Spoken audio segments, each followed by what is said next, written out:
안녕하세요, 워리어스 여러분. 워리어스 라이즈의 조디입니다. 오늘은 메리넬 와이어트리와 함께하는 시리즈를 이어가려 하는데요. 아주 특별한 게스트 한 분을 더 모셨습니다. 바로 미셸 와이어트 씨입니다.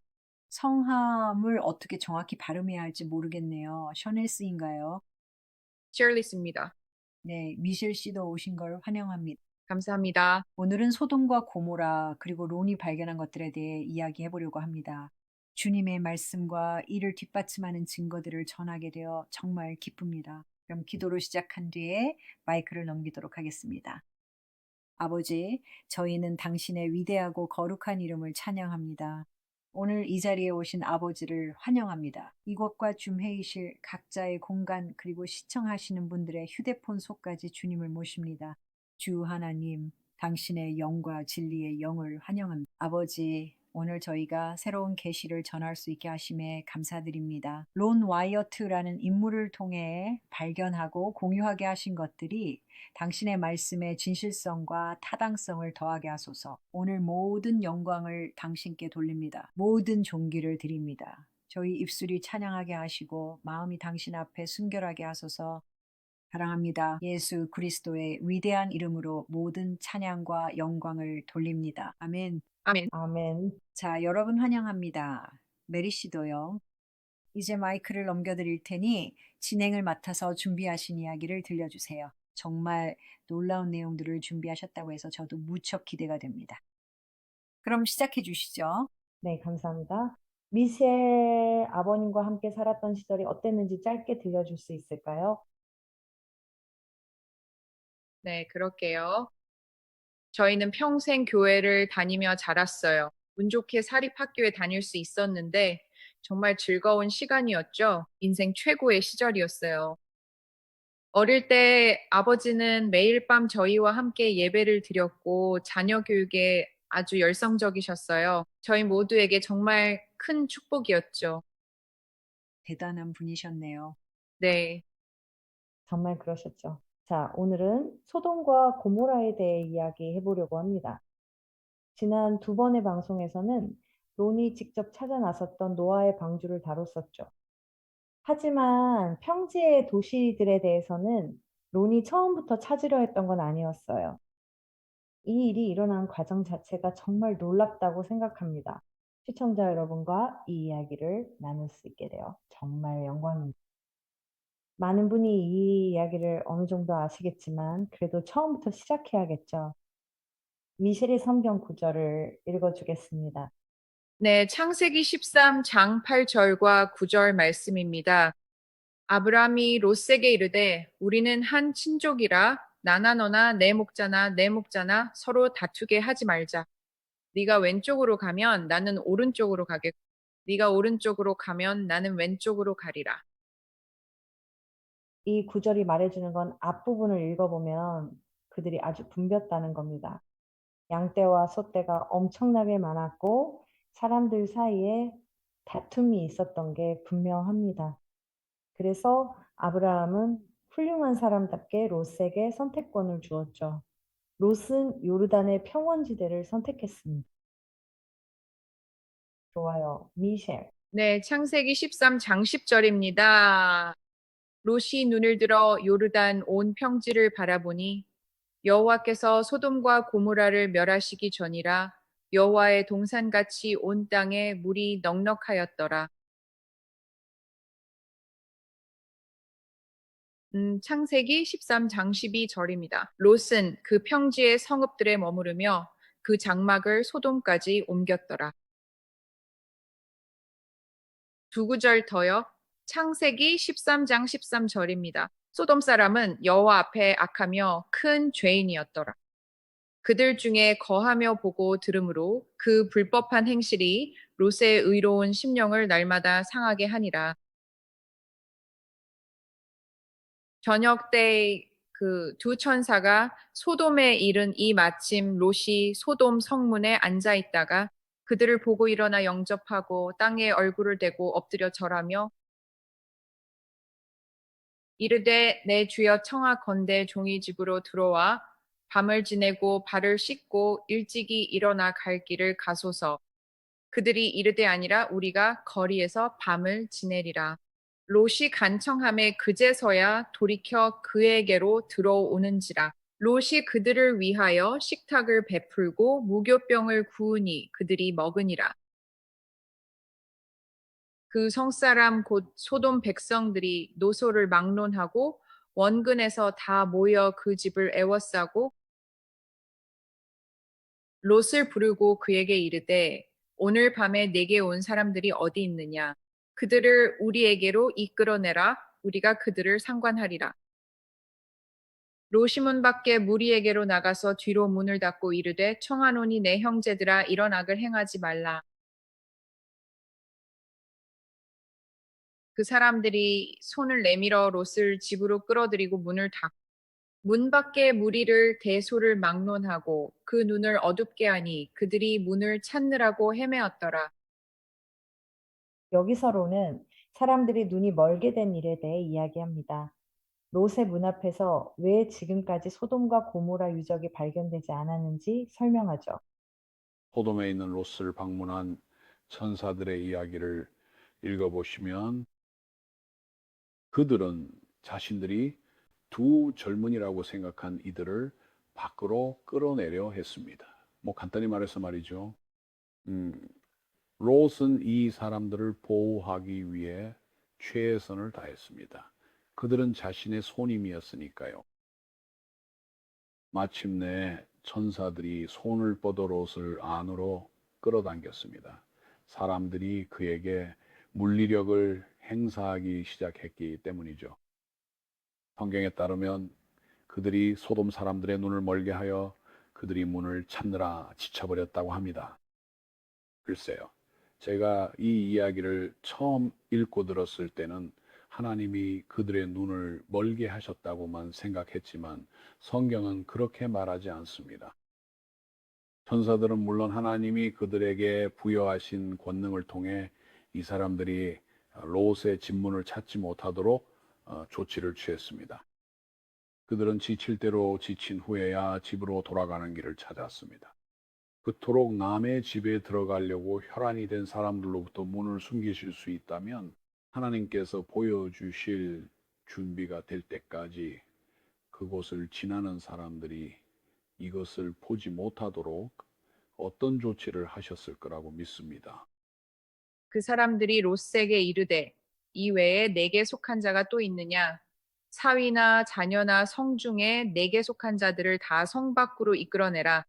그들에 대한 부르짖음이 여호와 앞에 크므로 우리가 이곳을 멸하러 왔나니 여호와께서 우리를 이곳을 멸하러 보내셨느니라. 롯은 소알이 작은 성읍이라고 말하며 그곳으로 도망가게 해달라고 요청했습니다. 성경에 따르면 성읍들의 대파괴는 대부분의 사람들이 생각하는 것과는 달리 그가 떠나자마자 일어난 것이 아니라 그가 소알에 안전하게 도착한 후에야 일어났습니다. 롯이 소알에 들어갈 때에 해가 돋았더라. 여호와께서 하늘 곧 여호와께로부터 유황과 불을 소돔과 고모라에 비같이 내리사 그 성들과 온들과 성에 거주하는 모든 백성과 땅에 난 것을 다 엎어 멸하셨더라. 뒤돌아봤어요. 롯의 아내는 뒤를 돌아보았으므로 소금 기둥이 되었더라. 자, 이런 배경 설명을 드려야 했습니다. 모두가 소돔과 고모라 이야기를 잘 안다고 생각하지만 세부 사항을 읽어보면 정말 놓친 부분이 있을 수 있거든요. 그래서 첫 번째 질문은 그 성읍들이 어디에 위치해 있었느냐는 것입니다. 가나안 족속의 경계는 시돈에서부터 시작해서 그라를 지나 가사까지 이르렀고 또한 소돔과 고모라 아드마와 스보임을 지나 라사까지 이어졌더라. 이처럼 이 모든 지역이 바로 가나안 족속의 경계였습니다. 이 지도는 론이 발견한 소돔, 고모라, 아드마, 스보임이라고 믿었던 위치들을 보여줍니다. 그리고 이 도시들은 오늘날 사해의 동쪽 경계를 형성하고 있습니다. 이 지도는 현재 이스라엘을 보여주는데 구체적으로는 예루살렘부터 맨 아래쪽에 아카바만까지 보여줍니다. 이게 흥미로운 이유는 론이 이것들을 발견하게 된 계기이기 때문인데요. 아카바만은 그가 만에서 전차 부품들을 찾고 있던 곳이었거든요. 홍해에서 말이죠. 그래서 그는 예루살렘에서 아카바만 중간 지점까지 먼 길을 내려오면서 이 유적지들을 계속 지나치게 되었습니다. 자, 도로에서 본 유적의 모습은 이렇습니다. 그렇지 않나요, 미셸? 처음 봤을 때 기억나세요? 오, 네. 정말 놀라워요. 분명히 인공적인 구조물이라는 걸 알 수 있어요. 맞아요. 네. 주변 지역과는 확실히 다른 독특한 모습이죠. 우리가 고모라라고 믿는 이 특정 장소는 마사다로 가는 도로가 바로 그 한복판을 가로지릅니다. 그리고 그래서 이곳이 가장 접근하기 쉬운 곳입니다. 그래서 저희 영상의 많은 부분이 다른 곳이 아닌 이곳에서 촬영될 것입니다. 자, 3,900년이나 된 잿더미 구조물이 완벽한 상태일 거라고 기대할 수는 없겠죠. 하지만 구조물처럼 보이는 것들을 확인할 수 있었습니다. 하지만 론은 다른 사람들을 설득하려면 더 많은 증거가 필요하다는 걸 알았습니다. 1989년에 론은 그가 확신하는 도시 중 한 곳으로 우리를 데려갔습니다. 그는 그것이 제라고 말했고, 그래서 우리는 표본을 좀 채취했습니다. 자, 여기서 보시는 것처럼 그가 이것을 집어들면 아주 잿빛입니다. 손으로 으깨면 마치 베이비 파우더처럼 아주 곱고 고운 가루로 부드럽게 부서집니다. 와, 그가 하는 걸 보세요. 와. 그의 손을 보세요. 하지만 우리는 여전히 더 많은 증거가 필요하다는 걸 알았고, 곧 그 증거가 나타날 것이었습니다. 저는 그곳을 수없이 많이 왔다 갔다 하며 운전했습니다.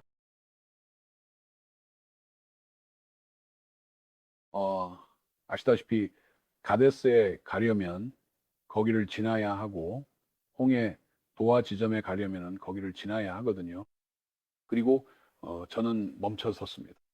그리고 제 일꾼들과 두 아들 그리고 우리를 도와주던 사람들에게 이 죄를 보여주었죠.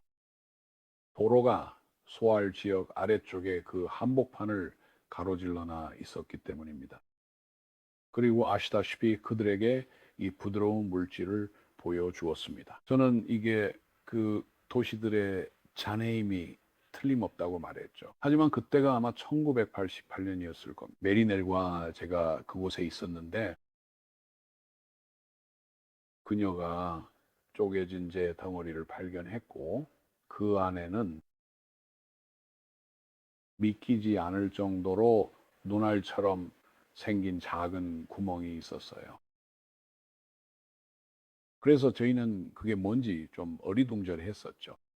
하지만 1년쯤 뒤에 실제로 유황공, 즉 유황 구체들을 발견했고 그것들이 완전히 타버린 곳에는 1년 전에 메리넬이 발견했던 것과 아주 비슷한 구멍이 있었습니다. 그때 비로소 어느 정도 대중에게 공개할 충분한 증거가 생겼다고 넘겼습니다. 재미있는 건 제가 그걸 발견했을 때 그 당시 론과 결혼한 지 얼마 되지 않았을 때였거든요.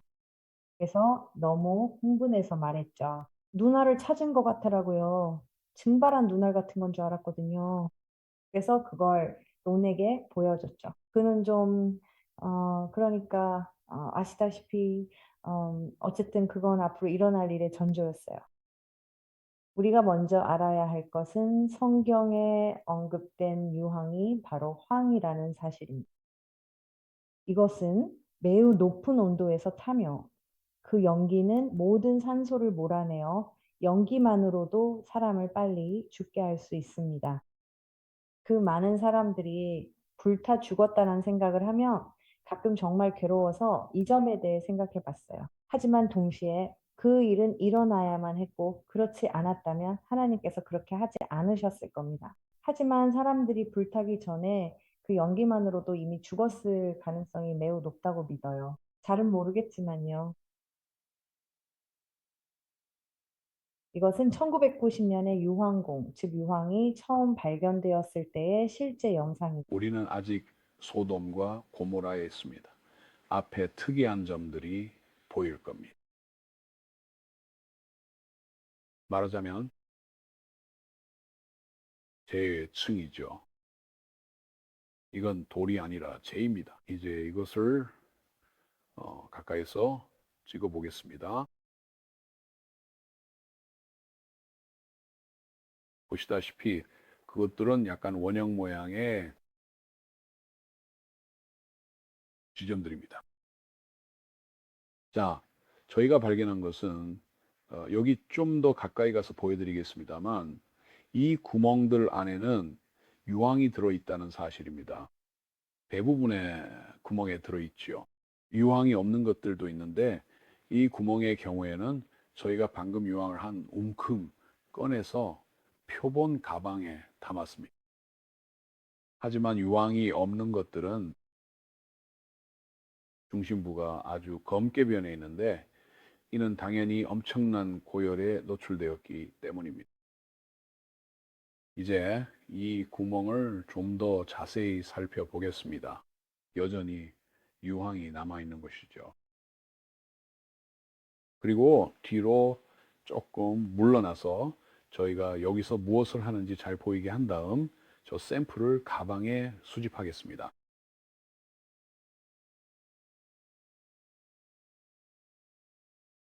이 칼을 쓰기 시작했을 때는 정말 아주 날카로웠습니다.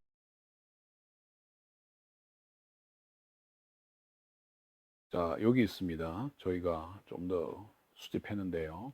냄새도 나고 맛도 유황 같지만 정확히 무엇인지 확인하기 위해 분석을 맡길 예정입니다. 무슨 일이 일어난 것으로 보이냐면 어딘가에서 불타는 유황이 보시는 것처럼 불규칙한 간격으로 떨어진 것 같습니다. 여기 이 지표면 곳곳에 떨어져서 도시 전체를 불태워버린 것이죠. 그리고 당연히 유황과 함께 타는 것은 정말 엄청나게 뜨겁게 타오릅니다. 그 결과로 생긴 재는 연소 과정에 포함된 원래의 물질들보다 더 무겁습니다.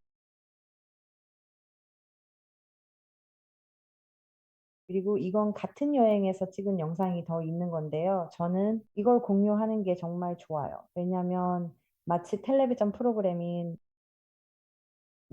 당신이 그곳에 있다처럼 현장감이 넘치거든요. 실제 상황이니까요.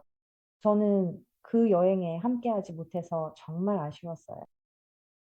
자, 성경은 소돔과 고모라 성에 불과 유황이 비처럼 쏟아졌다고 말합니다.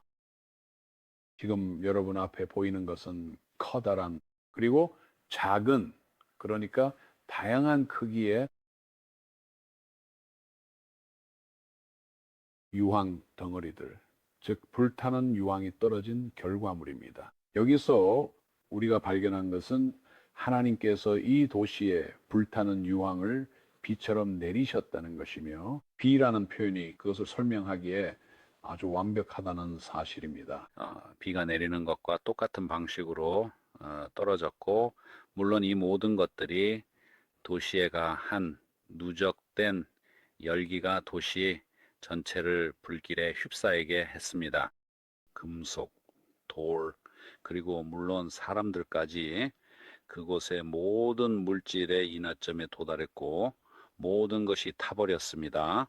그리고 이 유황은 계속해서 탔고 주변의 물질들을 유리질로 만들었습니다.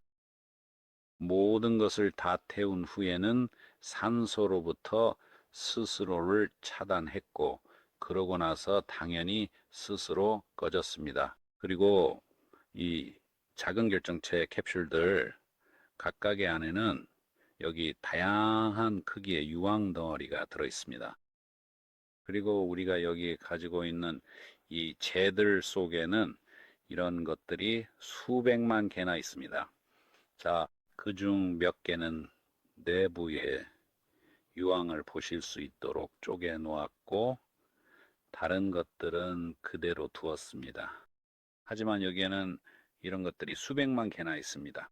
그래서 이것은 하나님께서 실제로 이 도시들의 불과 유황을 내리셨다는 것을 보여줍니다. 그리고 사전에서 브림스톤을 찾아보시면 그것이 유황이라는 것을 알게 되실 겁니다. 이제 화면을 돌려서 잠시만 어느 지점을 함께 살펴보도록 하겠습니다. 돌 위에 이 불의 흔적이 분명하게 남아 있는 곳입니다. 미라는 용어를 사용한 부분을 주목해 보시면 그것이 바로 도시에 떨어졌던 유황폭탄들, 불타는 유황폭탄들의 흔적입니다. 이것은 하나님의 말씀이 신뢰할 수 있음을 보여주는 놀라운 증거입니다. 또 이것들이 실제로 소돔과 고모라였다는 증거이기도 하죠. 정말 놀랍네요. 이제 화면을 위로 올려서 이 특별한 물질 더미가 쏟아져 내려온 꼭대기를 보겠습니다.